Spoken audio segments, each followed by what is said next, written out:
5 seconds. Start. தலைவர் அவர்களே, திட்டக்குழுவின் பணிகள் பற்றிய இந்த கருத்தரங்கில் பங்கு கொண்டு எனது கருத்துக்களையும் எடுத்து கூற வாய்ப்பளித்தமைக்கு முதற்கண் என் நன்றியறிதலை தெரிவித்துக் கொள்கிறேன்.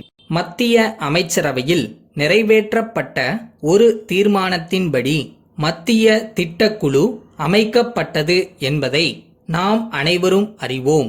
இந்த திட்டக்குழு மத்திய அரசுக்கான திட்டங்களில் மட்டுமல்லாமல் மாநில அரசுகள் வகுக்கின்ற திட்டங்களிலும் திருத்தம் செய்கிற உரிமையை பெற்றுள்ளது என்பது தெளிவாக்கப்பட்டுள்ளது.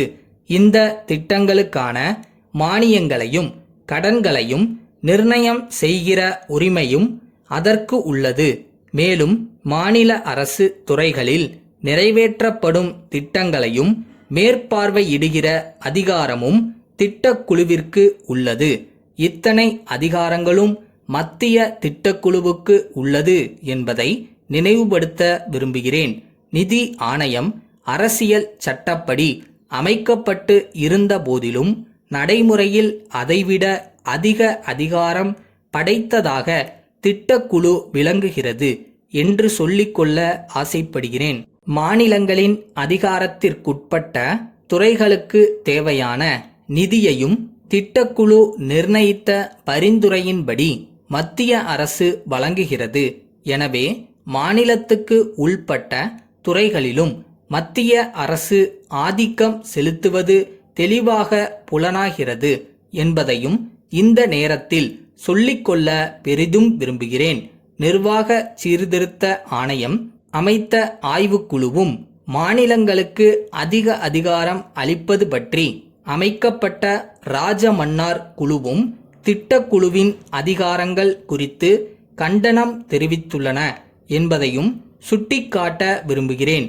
திட்டங்களை வகுப்பதில் மாநிலங்களுக்கு போதிய பங்கு அளிக்கப்பட வேண்டும் என்பதை வலியுறுத்த விரும்புகிறேன். திட்டக்குழு தயாரித்த திட்டங்களை பரிசீலித்து திருத்தி அமைக்கும் அதிகாரம் மாநில முதலமைச்சர்களை கொண்ட தேசிய வளர்ச்சி குழுவிற்கு அளிக்கப்பட வேண்டும் என்ற கோரிக்கையும் வலுப்பெற்று வருகிறது என்பதை நாம் நினைவில் கொள்ள வேண்டியது அவசியமாகும் என்பதையும் சொல்லிக்கொள்ள விரும்புகிறேன். திட்டக்குழு தயாரிக்கும் திட்டம் மாநில அரசுகளுக்கு முதலில் அனுப்பி வைக்கப்படுகிறது.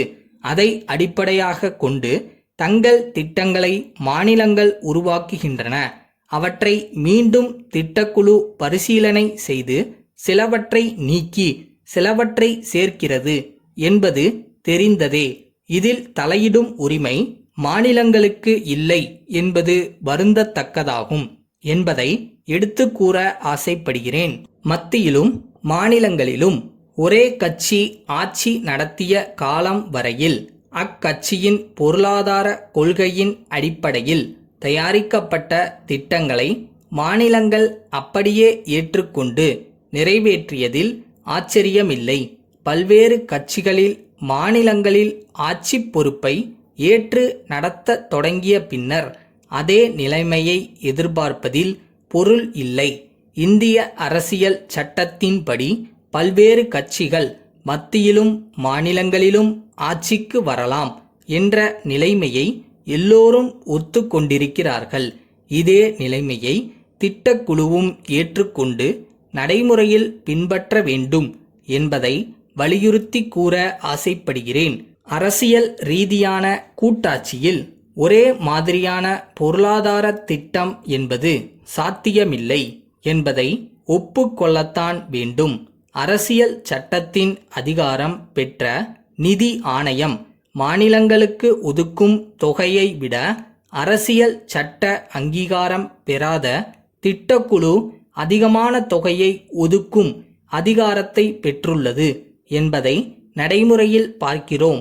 இதன் மூலம் தனக்கு வேண்டிய மாநில அரசுகளின் திட்டங்களுக்கு அதிக நிதியை கொடுக்கவும் எதிர்க்கட்சிகள் ஆட்சி செய்யும் மாநில அரசுகளுக்கு குறைந்த நிதியை ஒதுக்கவும் மத்திய அரசுக்கு அதிகாரம் கிடைக்கிறது.